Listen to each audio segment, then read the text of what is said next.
Nice. Cool. Through 60. Okay, nice. What are you thinking? So I'm hanging out with Andy Hickman here. We're walking downtown. Just have a lunchtime meeting instead of drinking coffee because I drink entirely too much coffee. With somebody with ADD, that's a terrible thing. I don't know if it's having an opposite effect or what. And moving instead of sitting in the same place for 5 hours? That's right. I visited my doc the other day dealing with my ADHD meds, and she said, hey, you should get out walking more often. So I was like, Andy gave me the offer, decided to take it up. Anyway, I was talking about the email. I really love the way your email book thing works out. Yeah. I'm really loving it. And one big thing that helped me out, I was looking at this, the last one, in regards to writing things down. Yeah. All right. I am notoriously one not to write things down, but I like the breakdown of the 2 points. Yeah. Because I think that totally spoke to what I had going on. What were the 2 points that jumped out in terms of writing for you?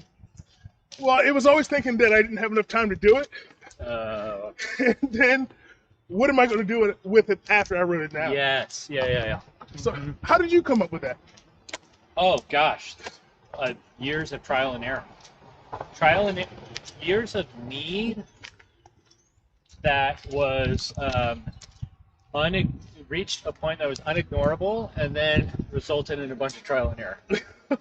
So, yeah, I'm reading tons of different writers on this, but then also my background is in a non-typical, is not modern productivity. So an example is I tend to feel at home with ancient and medieval writers.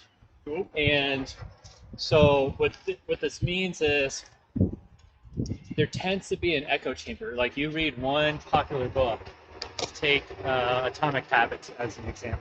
Gotcha. James Clear. Really great book. Nothing bad about the book. But then if you go and you get another book about habits, so take The Power of Habit by Charles Duhigg, you're going to get like 95% of the same stuff. And this is largely in part because a writer is writing from the same time period and the same culture. So you can get a handful of books that are good. There's a lot of stuff in modern productivity literature that is helpful, but it really takes off when you can synthesize it with thinkers outside that time and culture. And that was already a natural interest of mine. So then when the need to not be overwhelmed got to a point where it's like, I need to figure this out, I could bring thinkers and writers together that normally weren't talking to each other. That's cool. Yeah. That's cool. Because I'm one of those guys, like I say, I always take ideas from other people, and I get snippets from here, snippets from there, and I can see that pattern that most people don't see. Yeah. And that's pretty cool that you're taking material from folks from different time frames, different areas of influence, and bringing those together and being able to experience something new, or getting a new feeling out of it. Not necessarily a feeling, but maybe a new way of applying their methodologies. Well, and feeling is a good word, because let's take one example. And that is, let's take Aristotle. So most people engage with Aristotle from like, he's like kind of like a buzzword to represent older time, or like, if you watch a movie and there's a philosophy class, there'll be like a picture of Aristotle or something like that. Oh yeah. But what does Aristotle concretely have to speak directly to our modern situation of, I've got a million different things running through my head? Well, he's a reminder that it shouldn't be running through your head only. Like, it's running through your head because it's only running through your head. Yeah. I.e., you're approaching the act of thinking in an overly heady way. You're lacking the holistic integration of the rest of your person, i.e. your body, into the process. So Aristotle, in one of his books, Metaphysics, starts off and he says, all men desire to know. I agree with that. Yeah, which everyone I think would agree with that. But then he explains, like, why does Aristotle believe that? And his reason strikes a modern ear as funny. He says we know this by the delight all men take in their senses, their physical senses. Mm-hmm. Now, for modern American thinker, like, what? We're talking about thinking. We're not talking about touch and smell. But that's precisely the point, is that our physical senses are the first medium through which ideas in our mind become generated. And so if we feel like up here is one big spaghetti mess, we have to involve this stuff in order to untie it. And so one of the ways that bears out, and what you were talking about at the beginning, is writing things down. Yeah. Once you take a thought and you write it, a couple things happen. Now, for the first time, you can actually see what you're thinking. And you just touched it, because with your hand, you just carved it out. You also included hearing because of the sound of the writing, or if you're typing, the sound of the clickety-clack. And so all of a sudden what this does is it allows you to, you use the word feel. You can feel your thoughts as opposed to just have them spinning around. And so, like, what's a common reference point? It's like, you ever, here's a reference point. You want to go over the fun bridge? Sure, let's go with the fun bridge. Have you ever... You can leave it out. Nice, okay. Have you ever had an emotion that was taking up a bunch of space in your life? Of course, yeah. And have you had the experience of talking about that emotion with people? I have, but it's hard to, like, put it to words. You know, sometimes emotions are beyond words. You know, I think of times of great sadness, losing a friend. Yeah. Times of great joy. You know, if you personal faith, you know, the Holy Spirit touching you or something like that. I feel that transcends language. I don't know if that makes sense to you, but it's hard to put those things to words. Well, you just use a couple words that are very significant. The Holy Spirit touching you, or times of great joy or sadness. What happens at these times of great joy and sadness?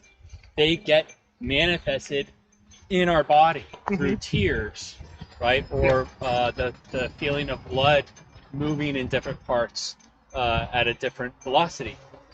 The point is, the natural state of our engagement with things is with the entirety of us. Wow. Now, the modern way of approaching work tends to ignore everything below here and just swim around here, right? Yeah. So, I mean, we all have a memory of being really pissed off at somebody, or feeling betrayed, or feeling really sad. And then the difference between our experience of that when it's just kept in here versus when we talk about it, either with our spouse. Yeah, through you. It's more scenic. We talk about it with our spouse, or we cry about it, or we sing about it, or whatever. Do anything that involves the senses, and you feel differently about that. And the point here is, we don't have to wait to experience that relief until things burst out. We can experience that relief on demand by remaining mindful of this reality that we are a person. We're not just a brain inside of a body. And so when we feel overwhelmed about things, a big factor of that overwhelm is there's a disintegration in terms of how we're engaging with the subject of the overwhelm. Usually just spinning it here. Wow. I didn't think about that. So, I mean, often, I like how you said it kind of bursts or overwhelms us, yeah. that energy, but I also like the thought of having like a scheduled release, because I feel that a lot of times when you have those great emotions, that you're right, it does kind of burst out. And oftentimes I think of a child, a baby, that can't verbalize what's going on in their mind, so they cry out. And Yeah. due to a lack of expression, of being able to verbalize that. Yeah. And I feel like, even though we are mature, so to speak, we still have that same issue. You know what I mean? When it comes to great emotion, it's hard to be able to verbalize those things. Do you want to circle back, or do you Yeah. want to keep going, or where? We can circle back. Circle back around here? Yep. Okay, so I would flip the script and say that the child is actually demonstrating a much more elegant form of communication, and the typical adult, the average adult, is the one who is underdeveloped in terms of their communication, because they are suppressing emotions, or they're jamming and restricting the conversation to only words, and specifically words that they are not saying out loud or seeing, but are feeling internally to themselves. And we have a tremendous amount to learn from the 3-year-old or the 4-year-old who approaches knowledge through their hands and their mouth and their eyes and their tasting. You hand something to a kid, the first thing they're going to do is smash it or touch it or put it in their mouth, and we tend to think of that as like,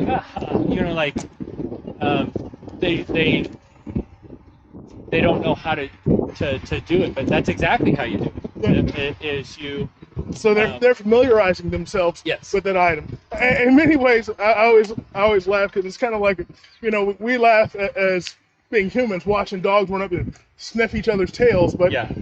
what they're doing is actually familiarizing themselves with the other animal. Yeah, exactly. Yeah. So,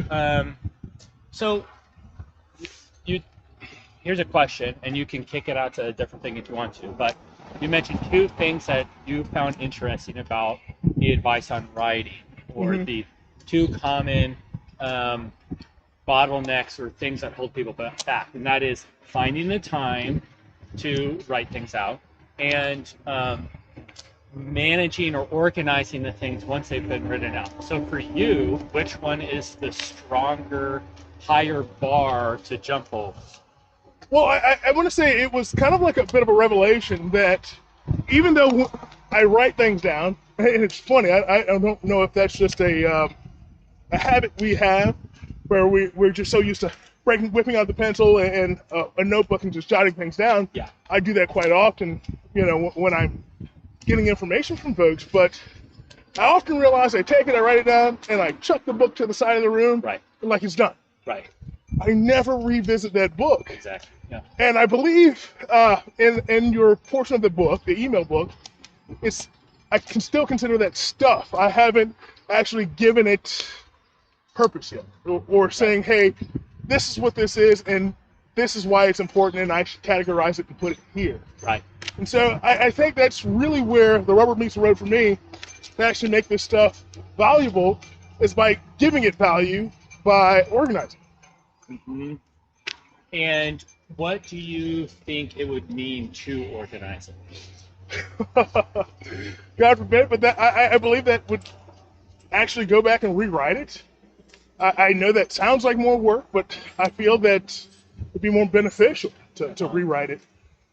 Even to clean it up so it's more legible. Mm-hmm. But I think that would be better to write those things on my mind, because I'm seeing it and touching it yet again, versus one time and throwing it away. Yeah. A thing that we'll often find with people is they have a certain image of what it means for something to be organized. Mm-hmm. And to paint in broad strokes, it'll boil down to they equate something being organized with something being tidy and neat. Okay? And so this is a problem, because it takes extra time to make something tidy and neat. It does. And some people don't jive with being tidy and neat. Like, they're a little bit more we could just say creative or messy in a sense, like in a good sense. Yeah. And so then two things happen. One is they raise the bar too high, so they think it's going to be this really big dramatic thing to organize and stuff, so they don't do it, or they rule themselves out. They don't identify as someone who benefits from things being organized. That's for the type A person or the control freak. And the helpful frame of reference is you look at the word organize and you shoot down to the trunk of that word and you get the word organ. No one is walking around with the opinion that organs are tidy and neat. Okay? Yeah. Yeah. It's a very earthy image. Organs are not tidy and neat, but they're ordered. They function. They're very functional. Yeah. And this is a better image for what it means for something to be organized. A very easy, practical tip for keeping your notes organized is to not do anything different to it, make zero changes to it, simply return to it like you're describing. Come back to it. What I would recommend at the beginning is come back to it on a weekly basis. Just come back once a week. If your notes are in different places, bring them all together in one big bucket. Just touch the stinking stuff and stay in touch with it. And that would, you'd get a ton of mileage out of that simple thing. And it's a good example because it comes out of left field. It doesn't seem like it has to do with organization, but it totally relates to it. That's right. And you know, like I said, it's that second touch to me means so much because it's like I said, so many things I will unashamedly say I've forgotten because I never went back and touched it again. I think this would help me moving forward to at least that second touch would actually help, I don't know, burnish it in my mind that it's going to be a ready trigger every time I see something in reference to that note. Mm-hmm. I would know to go back. Mm-hmm. Mm-hmm. And I think that's a big deal. I don't even have to think anymore. That is a big deal. I need to do that more often. What's a big deal that is currently on the receiving end of that not being in place? As in, what's something in your life that you sense is out of alignment because this practice is not currently habituated for you? I can honestly say that it's probably being reflected in the fact that this organization, you know, everyone knows as folks that have ADD, we're kind of all over the place. We talk about the brain stew that we have going on a regular basis. Yeah. But that disorganization lends itself with the rest of this organization. You know, I'm reminded of my mom saying crazy plus crazy doesn't equal a good thing. And so I think actually making an effort there and taking a portion that I can control and having that second touch and actually, you know, jogging it just right and making that organized, it may reduce the level of crazy or the level of disorganization that I'm dealing with. So can I play devil's advocate? Of course. So playing devil's advocate, things are so crazy for you right now, you don't have the time to do what you just described. So what do you do at that point? Well, I think being a creature of habit, I think the easiest thing for me would be to set aside, you know, time at night or time in the morning. You know, habitually I wake up every morning and do 100 push-ups. That's not hard because it's just in my mind. It became a habit. 21 days of doing it, habit form. Yeah. I don't even think about it anymore. I just do it. Want to go down here or what? Yeah, we can. We'll cross where we have the sidewalk. But I think that habit is formed. I believe the rewriting of notes or the rehashing of notes, giving myself 10 or 15 minutes to do that, either in the morning or in the evening, is a fact of being able to do it that 21 days to develop that habit. But I have to thoughtfully nurture that habit until it is a habit, Yeah. I think I can then find the success in life. So, and it's, you already know it, but to make it explicit, why would you do this? What would it do for you? I think it would help push me or pull me further towards that level of success I so much want in my business. Yeah. Okay. And my home life and everything else. Yeah. Yeah, and that's a key component, is that you, if someone approaches new behavior from the direction of what it's going to cost them, it takes a lot longer to get off the ground than approaching what it's going to give them. So you used an interesting phrase of, you would give yourself that 15 minutes. And that's a much more attractive and accurate description of making the time for this. So a common thing that we'll see is that someone is having similar realizations as what you articulated on this walk, but then they get stuck at, well, I don't have the time for this. And it's, but can you give yourself the time? And that phrase, give yourself, helps remind us that this is a net positive. It'll require some change, but if you invest in that change, you'll get more back than what you put in. And the other flipping on the head is, people, we don't have time not to have time for this.